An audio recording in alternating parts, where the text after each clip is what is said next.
Olá, vamos conversar um instante sobre raiva? Como é a sua raiva?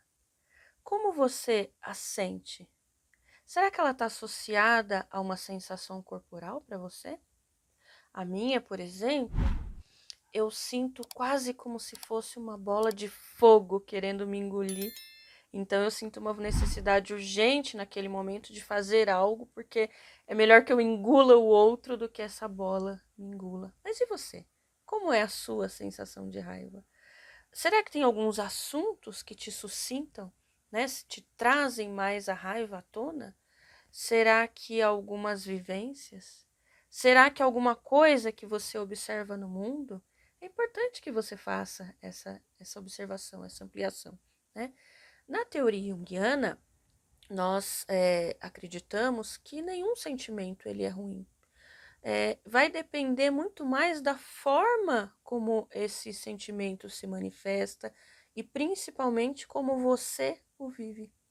Porque é verdade que em se tratando de raiva, né, nós sempre interpretamos de alguma forma de que é um sentimento mais explosivo, um sentimento normalmente associado a uma ação. Mas será que toda ação é ruim, né? Será que todo sentimento que tem o potencial para provocar uma ação, ele é necessariamente ruim? Quantas vezes, por isso que eu digo para vocês que a forma como eu experiencio a minha raiva, por exemplo, ela é muito mais significativa do que a raiva em si, né? Então, será que muitas vezes eu, inclusive, não preciso de um sentimento desse explosivo para me mostrar de que algo está errado, de que algo dentro de mim não está satisfeito com aquela situação, né? Que algo dentro de mim, inclusive, está sofrendo com o que eu estou experienciando. Então, dessa forma, eu posso sim enxergar a raiva como um marcador de que algo não deu certo ali, de que eu não estou bem. Eu gostaria de indicar para todos vocês este livro, né? Se chama Isso é Coisa da Sua Cabeça. Ele é um livro muito interessante, principalmente quando a gente está falando sobre psicossomática. Mas tem um capítulo aqui especificamente que fala sobre a raiva. E a autora diz o seguinte, que a raiva é uma resposta comum, mas nem sempre é evidente, nem sempre a gente percebe que está com raiva. Certamente na hora que tem aquela grande explosão, que eu faço alguma coisa ali muito espetaculosa, geralmente nós nos assustamos. Então eu, por exemplo, olho nesse momento e falo, nossa, nem parecia que era eu que estava ali. Então, nesse caso, certamente a raiva foi um marcador de que eu fui tomada por um complexo, ou muito provavelmente tomada por um conteúdo sombrio, mas eu precisei da explosão da raiva para que algo acontecesse.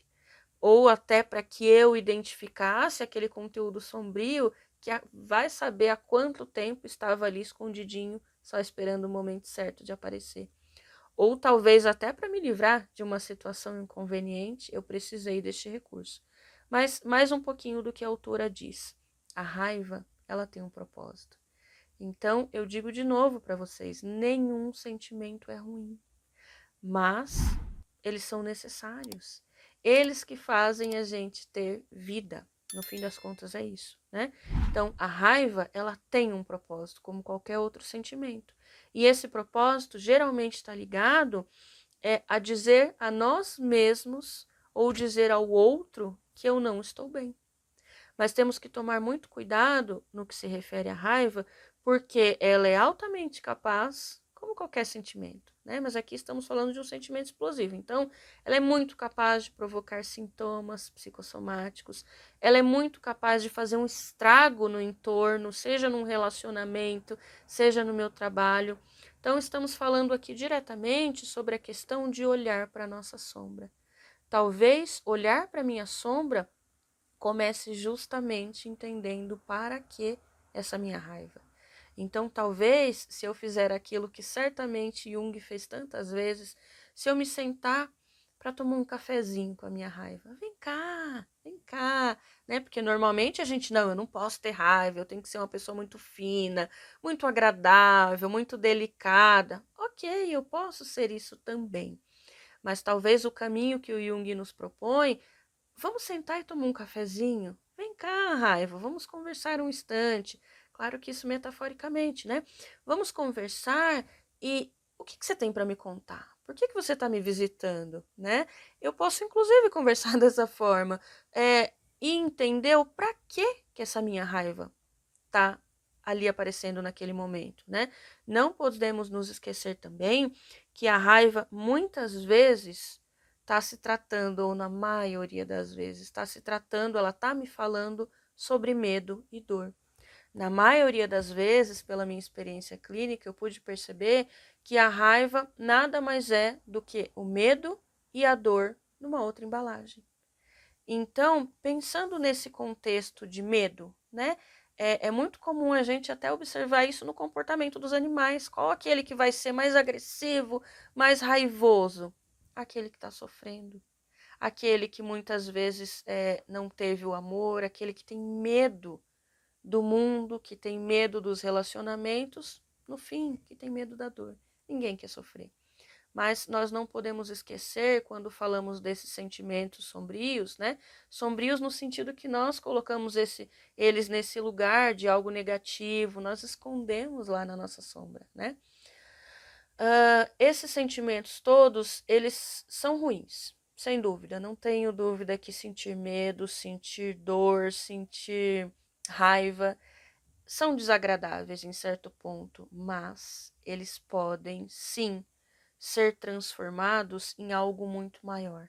Eles podem me contar o que eu estou sentindo, se eu estou confortável naquela situação, se eu estou confortável na vida, né? Então, eu gostaria também de trazer para vocês agora na nossa conversa um pouquinho sobre o medo. Tá certo que estamos falando de raiva, mas sempre tem um medo ali, escondidinho. Quando nós falamos de medo, sempre eu gosto de pensar no oposto, na coragem. E eu não sei você, mas eu fui ensinada desde sempre que ter coragem, que eu preciso sim ser corajosa em toda e qualquer situação, e que ter coragem é não ter medo. Mas com a psicologia analítica, com a minha própria terapia, eu pude entender que não é nada disso, que isso foi uma falácia que me ensinaram. Porque se nós pegarmos, por exemplo, a palavra coragem, ela é a junção de duas palavras latinas, cor, coração, e agir. Então, ter coragem não é necessariamente não ter medo. Eu vou sim ter medo, eu vou ter angústia, eu vou ter raiva, eu vou ter todos esses sentimentos, os sentimentos que nos dão vida, os sentimentos que fazem essa conexão com a minha alma, inclusive. Então, ter coragem é simplesmente agir, mesmo com medo, mesmo com raiva, mesmo com angústia e o que mais aparecer. Mas eu simplesmente vou. Eu vou para a vida, eu me entrego para todas essas situações. Então, ou seja, todos esses sentimentos que eu tomei como negativos em algum momento, eu posso sim olhar para eles desta forma sofrida, porque não é bom experienciá-los, mas eu posso também entender que eles podem se transformar em algo muito maior. Eles podem se transformar numa espécie de um portal para algo maior. Eles podem ser a própria transformação de mim mesma, porque pensando que todos os dias eu tenho que morrer simbolicamente para que nasça uma outra pessoa, então eu não tenho que matar a minha raiva, mas talvez eu tenha que compreender e eu tenha inclusive que matar aquela situação que está me deixando desconfortável, que está me fazendo infeliz de alguma forma. Então, eu gostaria de te convidar. Vamos tomar um cafezinho com a nossa raiva, vamos acolhê-la, vamos conversar com ela, vamos entender a serviço de que ela está hoje. Um abraço a todos.